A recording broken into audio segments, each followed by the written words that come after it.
तो कहानी है शेर को सावा शेर। एक गांव में 3 भाई रहते थे। गप हाँकने में उनका जवाब नहीं था। इस काम में तीनों भाई अपने को सबका गुरु समझते थे। एक बार तीनों भाई यात्रा पर निकले। रास्ते में वे एक सराय में ठहरे। उसी सराय में एक राजकुमार भी आ ठहरा।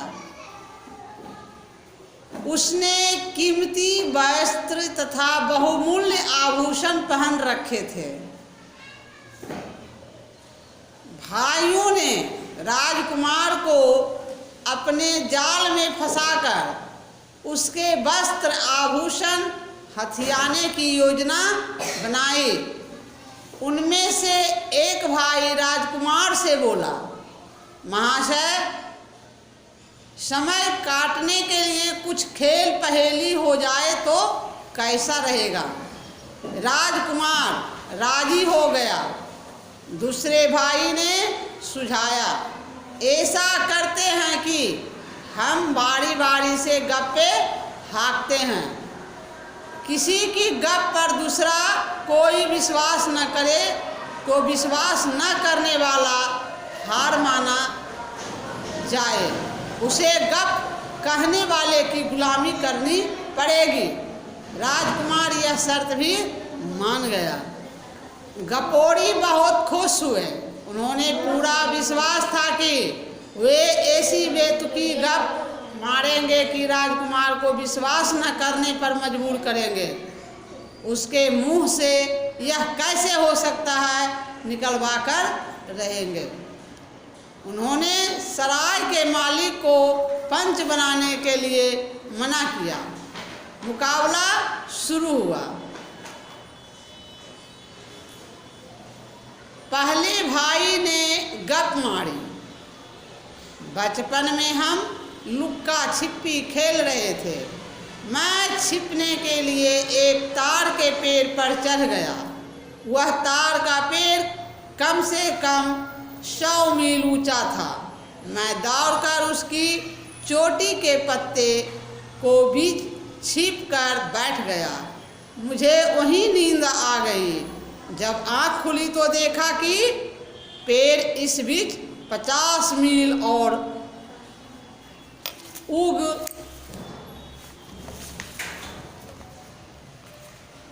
चुका था। नीचे उतरने की हिम्मत नहीं हुई।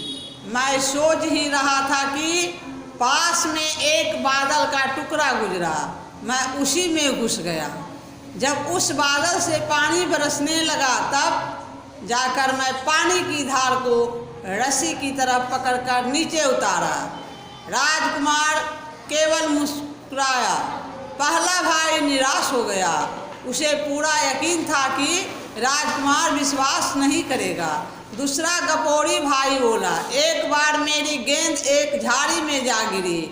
मैं अपनी गेंद ढूंढने झाड़ियों में घुसा, लेकिन मुझे अपनी गेंद कहीं नजर नहीं आई। एक चूहे का बिल मुझे दिखा। मैं उसके भीतर चला गया तो क्या देखता हूँ कि वहाँ सैकड़ों हाथी बंधे पड़े हैं। उस बिल में रहने वाला चूहा हाथी चोर था। मैंने उन हाथियों को मुक्त कराने का फैसला कर लिया और तो कोई तरीका नहीं था सिवा हाथियों को पकड़कर अपनी जेबों में भरने को। सारे हाथी जेबों में आ गए तो मैं बाहर की ओर भागा। तभी हाथी चोर चूहे ने मुझे देख लिया। वह तलवार लेकर मेरे पीछे आया। बिल से बाहर आकर चूहे से बचने के लिए उछलकर एक टिड्डे की पीठ पर सवार हो गया और उसे एक चाबुक मारी। टिड्डे ने 8-10 लंबी लंबी छलांगे मारी और चूहा हाथ मलता रह गया। राजकुमार ने सहमति के लिए सिर हिलाया। हाँ, मैंने भी तुम्हें टिड्डे पर जाते देखा था। दूसरा भाई भी असफल हो गया। अब बारी तीसरे भाई की थी। वह बोला, एक बार मैं नदी किनारे घूमने गया। वहाँ सारे मछुआरे इकट्ठे होकर रो रहे थे। मैंने कारण पूछा तो बताया कि नदी में एक भी मछली नहीं रही, वे भूखों मर रहे हैं। मैं इसका कारण जानने नदी में उतरा। पानी के भीतर मैं क्या देखता हूँ कि एक व्हेल सारी मछलियों को खा रही है। उसे देखकर मुझे इतना गुस्सा आया कि मेरे गुस्से की गर्मी से नदी का पानी गर्म होने लगा। पानी गर्म होने से व्हेल छटपटाने लगी और पानी से ऊपर आकर हवा में उड़ गई। उसके उड़ने से पहले ही मैंने उसकी पूंछ पकड़ ली। हम दोनों हवा में उड़ने लगे। व्हेल ने पूंछ झटक कर मुझे गिराने की कोशिश की, पर मैंने पूंछ नहीं छोड़ी। तभी मुझे एक बहु बड़ी चट्टान हवा में तैरती नजर आई। मैंने अपने पैर उस पर टिकाए और मुझसे पकड़कर व्हेल को खूब घुमाकर समुद्र की ओर फेंक दिया। इस प्रकार मैंने उस व्हेल से मछुआरों को निजात दिलाई। राजकुमार ने ताली बजाई। तुमने बहुत बहादुरी का काम किया। तीनों भाई असफल हो गए थे, उनके मुंह उतर गए। पंच ने कहा, राजकुमार अब तुम अपनी गप सुनाओ। राजकुमार ने कहा, ठीक है, अब मेरी कहानी सुनो। मैं एक देश का राजकुमार हूँ। मेरे पास 3 गुलाम है। एक दिन वे तीनों मुझे धोखा देकर भाग निकले।